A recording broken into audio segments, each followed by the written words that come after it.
This week in AI honestly felt like a tech fever dream. We got a tiny model from Samsung that somehow beat giants like Gemini and DeepSeek at reasoning. Microsoft dropped a neural brain for quantum chemistry. Anthropic built an AI that literally audits other AIs for bad behavior. Liquid AI launched an on-device model that could run on your phone. And Meta just re-engineered how multimodal search even works.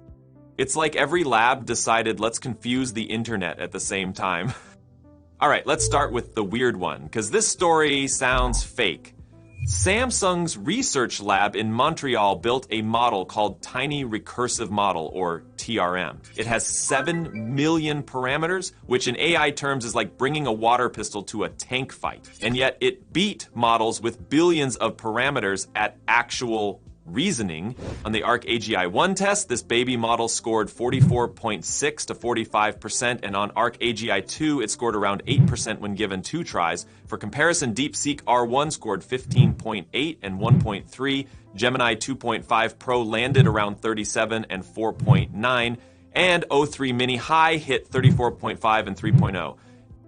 So yeah, the 7 million parameter gremlin just out-reasoned the billionaires. Now, the obvious question is, how? Well, TRM doesn't think the way normal models do. Most models spit out answers token by token, kind of like writing an essay one word at a time and hoping it makes sense in the end.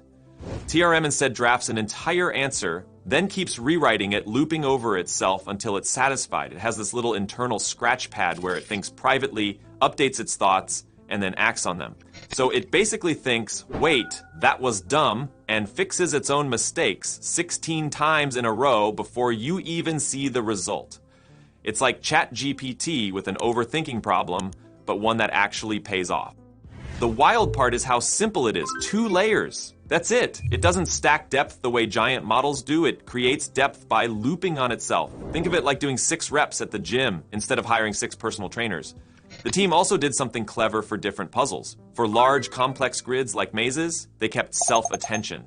For small ones, like Sudoku, they swapped it out for an MLP mixer style, which basically shakes tokens together without the heavy computation.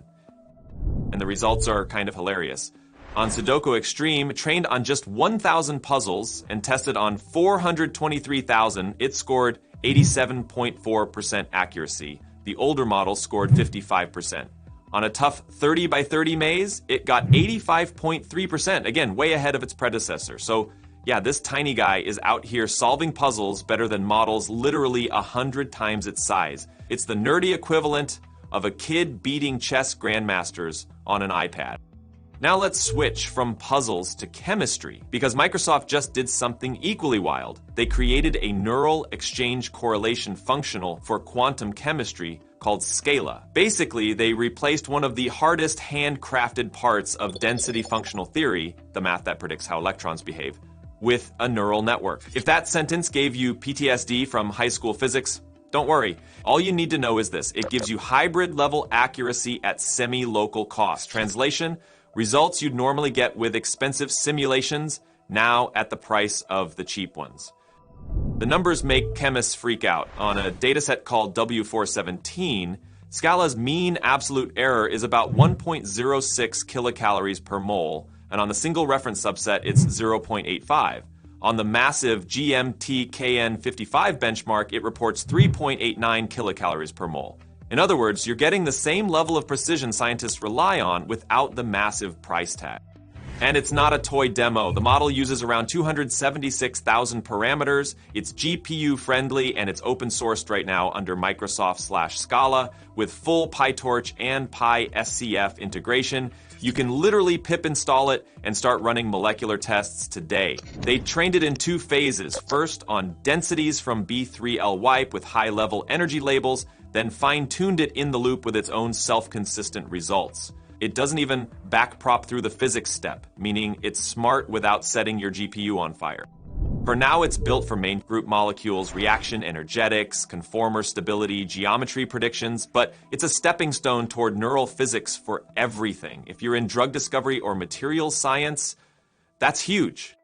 But while Microsoft is teaching AI chemistry, Anthropic is making AI babysit other AI. And I'm not kidding. They just launched Petri, an open source framework that basically stress tests models like they're contestants in a reality show.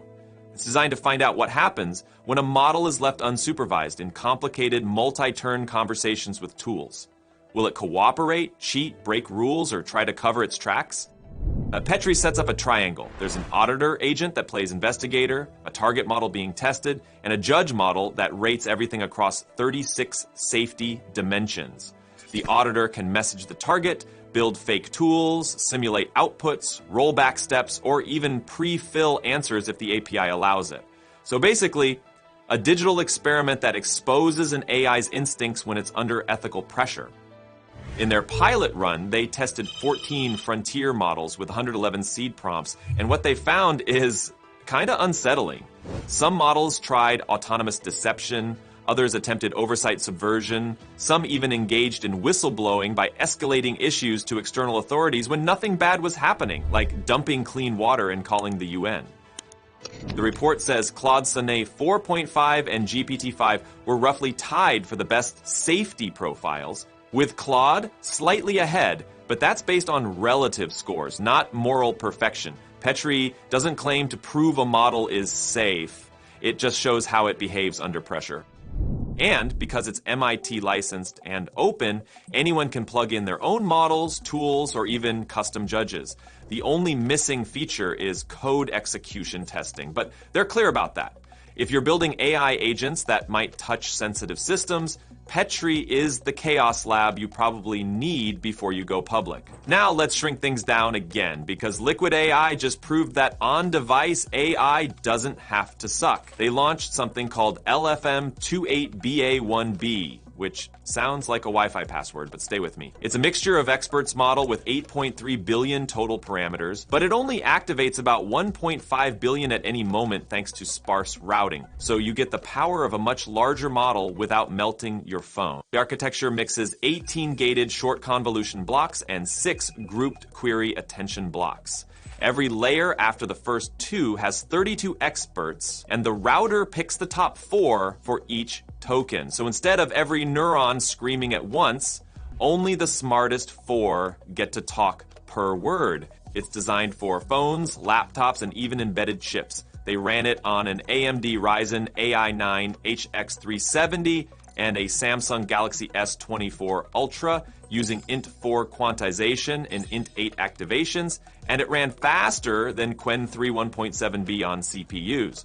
Quality-wise, it performs like a 3 to 4 billion parameter dense model, which is wild considering the active compute stays near 1.5b. So yeah, a pocket-sized AI that can actually handle code, math, and multilingual reasoning without begging for Wi-Fi.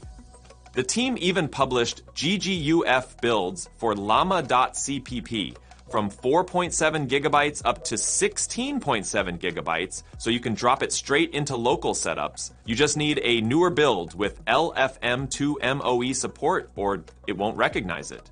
The takeaway: Liquid basically turned on device AI from a gimmick into something genuinely usable. A private, low-latency copilot that fits in your backpack. And finally, let's talk about Meta's Meta Embed, because it quietly fixes one of the biggest annoyances in multimodal AI: how to search across text and images without wasting compute.